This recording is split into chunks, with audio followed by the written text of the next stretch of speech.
Hello বন্ধুরা, তো আজকের ভিডিওতে কথা বলতে যাচ্ছি 2025 সালে একটা Telugu political crime thriller movie release করেছিল হত্যা।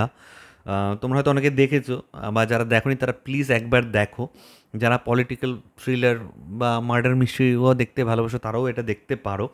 ডিরেক্টেড বাই শ্রীবিদ্যা বাসুভা, এবং এখানে বিভিন্ন চরিত্রে আমরা দেখতে পাচ্ছি। ইনভেস্টিগেটিং অফিসার রোলে দেখতে পাচ্ছি ধানিয়া বালাকৃষ্ণ, যার ক্যারেক্টারটার নাম ছিল সুধা রাও, একজন ফিমেল কপ যে ইনভেস্টিগেট করছে, এবং একজন পলিটিক্যাল লিডার যার নাম হচ্ছে দয়ানন্দ রেড্ডি ছিল সিনেমাতে।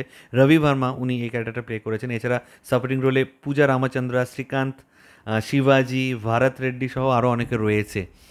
তো গল্পটা অল্প করে বলছি। আমরা দেখতে পাচ্ছি শুরুতেই একটা খুন দেখানো হয়, যে দয়ানন্দ রেড্ডি যিনি একজন পলিটিক্যাল লিডার, তার প্রচুর নামডাক, প্রচুর লোকে তাকে ফলো করে, ভালোবাসে, এবং সে বিভিন্ন প্রবলেমে তার এলাকার লোকজনের পাশে এসে দাঁড়ায়।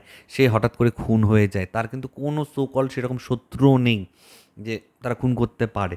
তো এই কেসটা প্রায় 2-3 মাস আনসলভড থাকে। তারপর কেসটা চলে যায় সুধা রাও বলে একজন অফিসারের কাছে, আইপিএস অফিসার ধানিয়া বালাকৃষ্ণ যিনি ক্যারেক্টারটা প্লে করেছেন আর কি। উনি এবার ইনভেস্টিগেশনে নামেন, এবং একদম প্রত্যেকটা সিনে ইনভেস্টিগেশন দেখানো হয়েছে।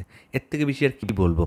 যেভাবে সুধা রাও কেসটাকে সলভ করার জন্য প্ল্যানিং করছিল, তার যত পুলিশ ফোর্স ছিল তাদেরকে কাজে লাগাচ্ছিল, সিনগুলো রিক্রিয়েট করছিল, বিভিন্ন ইনফরমেশন জোগাড় করছিল, সাসপেক্টদেরকে ডেকে ডেকে জিজ্ঞেস করছিল, তার যা এক্সপিরিয়েন্স সেটাকে কাজে লাগিয়ে বের করার চেষ্টা করছিল যে অ্যাকচুয়ালি কীভাবে কী হতে পারে না হতে পারে। ইট ওয়াজ এক্সেলেন্ট, খুব ভালো স্ক্রিপ্ট। আমি এক কথায় বলবো, সবসময় একটা কী হবে, কে করেছে না করেছে, কেন করেছে, এই খুনটা কে করেছে, কেন করেছে, এই ব্যাপারটা ছিল।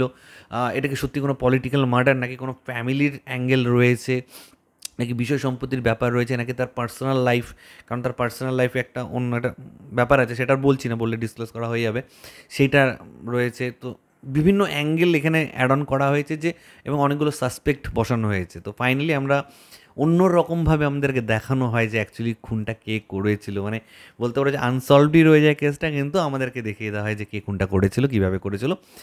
মোটামুটি ওই টাইপের একটা ক্লাইম্যাক্স এখানে প্ল্যান করা হয়েছে, যেটা তথাকথিত ক্লাইম্যাক্স থেকে একটুই আলাদা। মানে অডিয়েন্সকে বলে দেওয়া হচ্ছে যে এক্স্যাক্টলি কে কীভাবে খুনটা করেছিল।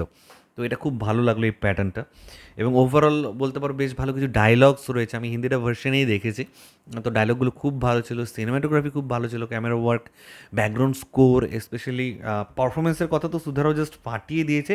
এবং দয়ানন্দ রেড্ডিকেও সত্যি মনে হচ্ছে কোনো, মানে তিনি যা লম্বা হাইট ফাইট, সত্যি একজন পলিটিশিয়ান মনে হচ্ছিল। মানে খুব ভালো লাগলো। আমি এরকম মাঝে মাঝে সাউথের ক্রাইম থ্রিলারগুলো বেশি দেখি। সাউথে খুব বেশি তৈরি হয়, মালায়ালাম, তামিল, তেলেগু সমস্ত জায়গায় মিলে, মালায়ামে বেশি হচ্ছে আজকাল। তো সাউথের ক্রাইম থ্রিলারগুলোতে না একটু আমি অন্য রকমের পাই, একটা ভাইব পাই। সে কারণে ভালো হোক, খারাপ রেটিং আসুক, যাই আসুক, রিভিউ খারাপ আসুক, তাও আমি ওগুলো দেখি ওটিটিতে এলে। হলে তো গিয়ে দেখার সুযোগ হয় না সব সিনেমা রিলিজও করে না। কিছু সিনেমা হলে আসে, দেখার সুযোগ হয় না, কিছু আবার ওটিটিতে আসে, তখন দেখে ফেলি।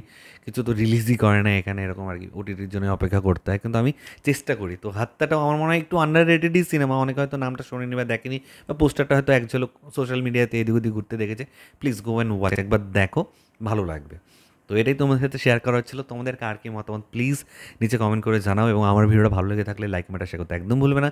চ্যানেলটাকে যারা প্রথমবার দেখছো, নিচে যে রেড সাবস্ক্রাইব বাটনটা আছে সেখানে ক্লিক করো, পাশে একটা বেল আইকন আছে সেখানে ক্লিক করে অবশ্যই ক্লিক করে নাও। ঠিক আছে বন্ধুরা, ভালো থেকো সবাই, সাবধানে থেকো সবাই, love you all, take care.